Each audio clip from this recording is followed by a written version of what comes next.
శ్రీమాత్రే నమః. ఈరోజు 13వ తేదీ స్థిరవారము, పంచాంగము మరియు రాశి ఫలాల గురించి చెప్పడం జరుగుతోంది. స్థిరవారం అవటం వల్ల ఆ యొక్క విష్ణుమూర్తి అనుగ్రహం కలగాలని విష్ణుమూర్తి ధ్యాన శ్లోకంతో ప్రారంభం చేయడం జరుగుతోంది. సశంఖచక్రం సకిరీటకుండలం సపీతవస్త్రం సరసీరుహేక్షణం సహారవక్షస్థలశోభికౌస్తుభం నమామి విష్ణుం శిరసా చతుర్భుజం. ఓం నమో నారాయణాయ. దివి 13వ తేదీ స్థిరవారము, పంచాంగ వివరణలు. శ్రీ క్రోధినామ సంవత్సరము, ఉత్తరాయణము, గ్రీష్మ ఋతు, ఆషాఢమాసము, శుక్లపక్షము, తిథి సప్తమి, మధ్యాహ్నం 12:30 వరకు ఉన్నది. తదుపరి అష్టమి తిథి. నక్షత్రము హస్తా నక్షత్రము, సాయంత్రం 5:22 వరకు హస్తా నక్షత్రం ఉన్నది. అమృత గడియలు ఉదయం 10:44 నుంచి 12 వరకు అమృత గడియలు ఉన్నవి. వర్జ్యము రాత్రి 2:01 నుంచి 3:50 వరకు వర్జ్యం ఉన్నది.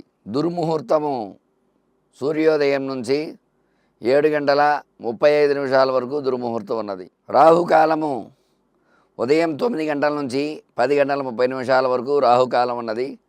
యమగండము మధ్యాహ్నం 1:30 నుంచి 3 గంటల వరకు యమగండ కాలం ఉన్నది. గుళిక కాలము ఉదయం 6 గంటల నుంచి 7:30 వరకు గుళిక కాలం ఉన్నది.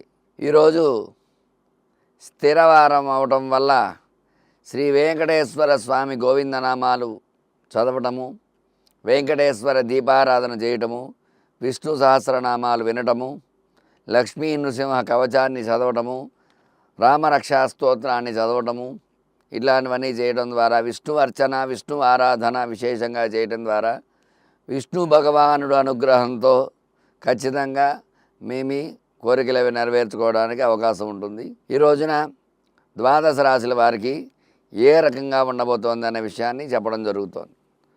ముందుగా మేషరాశి.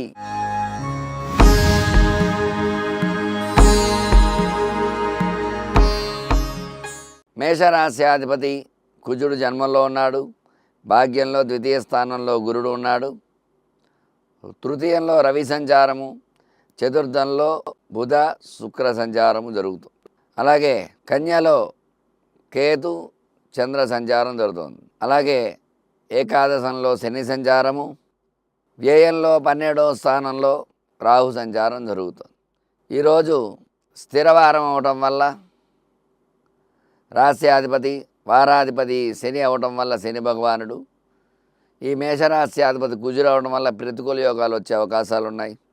భాగ్యంలో గురుడు ఉన్నప్పటికీ కూడా జన్మ కుజుడు దోషప్రదుడు కాబట్టి వీళ్ళు విశేషంగా ఓం శనేశ్వరాయ నమః అనే నామాన్ని పఠనం చేయటము, వెంకటేశ్వర స్వామికి అర్చన చేసి తులసి మాల సమర్పించడం ద్వారా అనుకూలతలు వచ్చే అవకాశాలు ఉన్నాయి. తదుపరి వృషభ రాశి.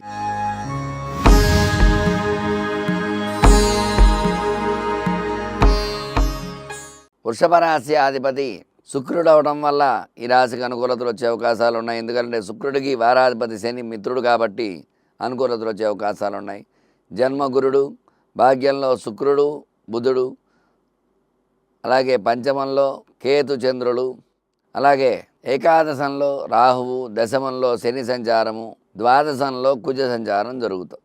వ్యయంలో కుజ సంచారం వల్ల కొంచెం వ్యాపారపరంగా ఇబ్బంది అయితే ఉంటుంది, కానీ ధనపరంగా సమస్య నుంచి బయటపడే అవకాశాలు ఎక్కువగా ఉన్నాయి. ఎందువల్ల అంటే వారాధిపతి మిత్రుడు అవడం వల్ల శుక్రుడు ఐశ్వర్యకారకుడు కాబట్టి ఐశ్వర్యం ఏదో రకంగా చేతికి అందడము, ఐశ్వర్యపరంగా ఇబ్బందులు పడుతున్న వారు ఇబ్బంది లేకుండా ఉండడం, అనుకూలతలు వచ్చే అవకాశాలు ఎక్కువగా ఉన్నాయి ఈ రాశి వారికి. అయితే కుజుడు ప్రతికూలంగా ఉన్నాడు కాబట్టి ఈ రోజున విశేషంగా సుబ్రహ్మణ్య కవచ పారాయణ చేయడం ద్వారా ఆ వ్యయస్థానంలో ఉన్న కుజ భగవాన్ అనుగ్రహంతో అనుకూలతలు వచ్చే అవకాశాలు ఉన్నాయి. తదుపరి మిథున రాశి.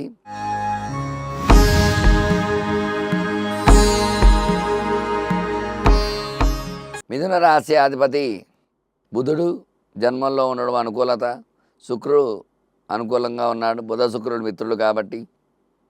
అలాగే కర్కాటకం, సింహం, కన్యాలో తృతీయ స్థానంలో విశేషముగా అర్ధాష్టమంలో కేతు సంచారము, చంద్ర సంచారము జరుగుతుంది.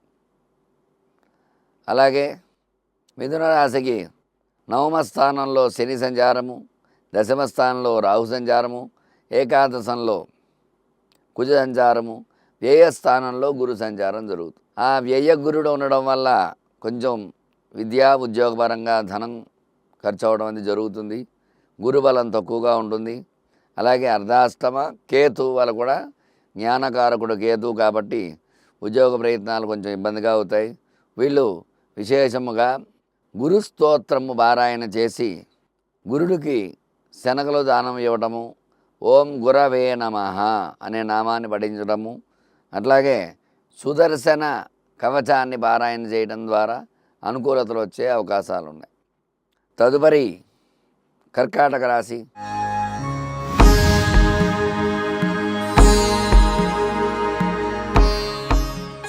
కర్కాటక రాశి అధిపతి చంద్రుడు వ్యయంలో తృతీయ స్థానంలో కేతువుతో కలవడం వల్ల కొన్ని ఇబ్బందులు వచ్చే అవకాశాలు ఉన్నాయి. తృతీయ స్థానం అనుకూలంగానే ఉంది. అలాగే అష్టమ శని వల్ల ఇబ్బందులు ఉన్నాయి. భాగ్యంలో రాహు సంచారము, దశమంలో కుజ సంచారము, ఏకాదశంలో గురుడు అనుకూలతగా ఉన్నాడు. వ్యయంలో బుధ శుక్రుడు ఇబ్బందిగా ఉన్నారు. అయితే ఈ యొక్క అష్టమ శని వల్ల ఇబ్బందులు ఉన్నాయి కాబట్టి వ్యయంలో బుధ శుక్ర సంచారం కాబట్టి వీళ్ళు విశేషముగా లక్ష్మీ నృసింహ కవచాన్ని పారాయణ చేయడం ద్వారా అనుకూలతలు వచ్చే అవకాశాలు ఉన్నాయి. లక్ష్మీ నరసింహస్వామికి అర్చన పూజ చేయడం ద్వారా అనుకూలతలు వచ్చే అవకాశాలు ఉన్నాయి. తదుపరి సింహరాశి.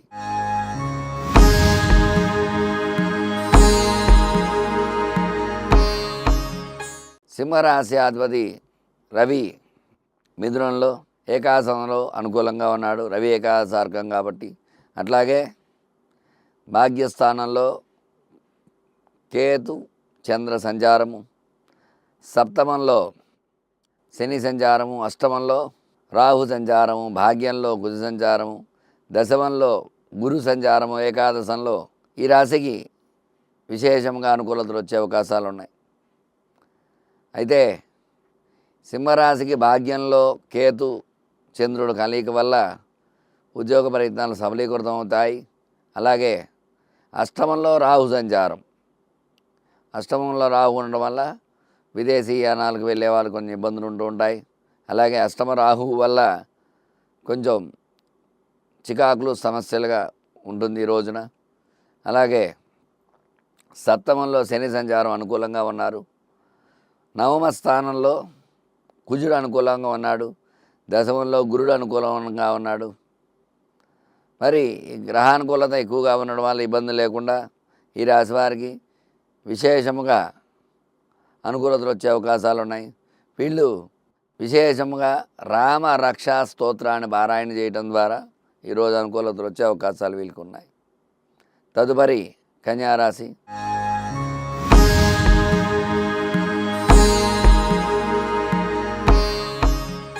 కన్యారాశికి జన్మ కేతువు, జన్మ చంద్రుడి వల్ల ఇబ్బందులు ఉన్నాయి. సప్తమంలో రాహు సంచారము, షష్టమంలో శని సంచారము, అష్టమ గురుడు వల్ల ఇబ్బందులు ఉన్నాయి. భాగ్యంలో 9వ స్థానంలో రవి సంచారము, 10వ స్థానంలో బుధ శుక్ర సంచారం జరుగుతుంది. అయితే ఈ కన్యారాశికి అష్టమంలో గురుడు ఉండడం వల్ల కొంచెం ఇబ్బందులు వచ్చే అవకాశాలు ఉన్నాయి. కొంచెం ఇబ్బందులు వచ్చే అష్టమ కుజుడు ఇబ్బందులు ఉన్నాయి. జన్మ కేతువు అష్టమ కుజుడు వల్ల ఇబ్బందులు వచ్చే అవకాశాలు ఉన్నాయి. వీళ్ళు విశేషముగా ఆంజనేయ స్వామికి ఆకు పూజ చేయించడము, సింధూరార్చన చేయించడము, వడమాల సమర్పించడం ద్వారా అనుకూలతలు వచ్చే అవకాశాలు ఉన్నాయి. తదుపరి తులారాశి.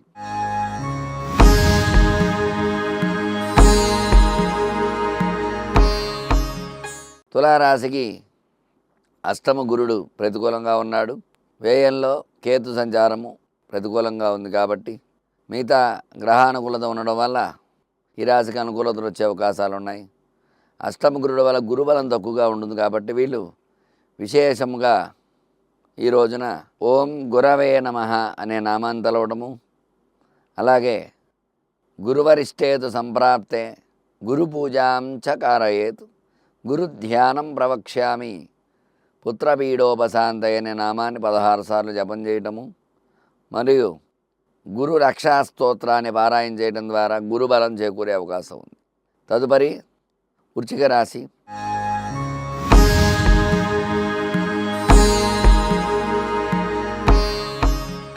వృశ్చిక రాశ్యాధిపతి కుజుడు అనుకూలంగా ఉన్నాడు. అర్ధాష్టమ శని వల్ల ఇబ్బంది ఉంది. పంచమంలో రాహువు, షష్టమంలో కుజుడు, సప్తమంలో గురుడు, అష్టమ రవి వల్ల ఇబ్బందులు వచ్చే అవకాశాలు ఉన్నాయి. నవమంలో బుధ శుక్రులు, ఏకాదశంలో చంద్రకేతువులు ఉన్నారు కాబట్టి అనుకూలతలు వచ్చే అవకాశాలు ఉన్నాయి. మరి ఈ రోజున ఈ వృశ్చిక రాశి వారు శని రక్షా స్తోత్ర పారాయణ చేయటము, ఆదిత్య హృదయ పారాయణ చేయడం ద్వారా అనుకూలతలు వచ్చే అవకాశాలు ఉన్నాయి. తదుపరి ధనురాశి.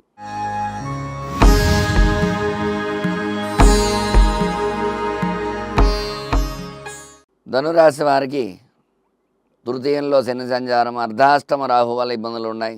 అష్టమంలో బుధ శుక్ర సంచారం జరుగుతుంది. ఈ ధనురాశికి విశేషముగా పంచమంలో కుజుడు, షష్టమంలో గురుడు, సప్తమంలో రవి అనుకూలంగా ఉన్నారు.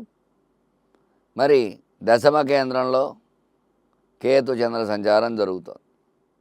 మరి అష్టమ బుధ శుక్రుడు, అర్ధాష్టమ రాహువు వల్ల కొన్ని ఇబ్బందులు కలుగుతాయి కాబట్టి వీళ్ళు విశేషంగా లక్ష్మీ నృసింహ కరావలంబ స్తోత్ర పారాయణ చేయటం ద్వారా అనుకూలతలు వచ్చే అవకాశాలు ఉన్నాయి. తదుపరి మకర రాశి.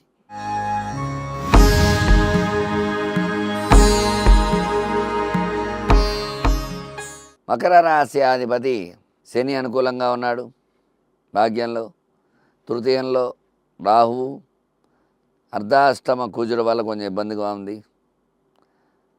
పంచమంలో గురుడు, షష్టమంలో రవి, సప్తమంలో బుధ శుక్రులు అనుకూలంగా ఉన్నారు. నవమంలో కేతు అనుకూలంగా ఉన్నాడు. మరి వీళ్ళకి విశేషముగా అర్ధాష్టమ కుజుడు వల్ల ఇబ్బందులు ఉన్నాయి కాబట్టి వీళ్ళు సుబ్రహ్మణ్య కవచాన్ని పారాయణ చేయటం ద్వారా సుబ్రహ్మణ్య అర్చన ఎర్రని పుష్పాలతో కుంకుమ నీరుతో అభిషేకం చేయడం ద్వారా అనుకూలతలు వచ్చే అవకాశాలు ఉన్నాయి. దానిమ్మ పండ్లు నివేదన పెట్టడం ద్వారా అనుకూలతలు వచ్చే అవకాశాలు ఉన్నాయి. తదుపరి కుంభరాశి.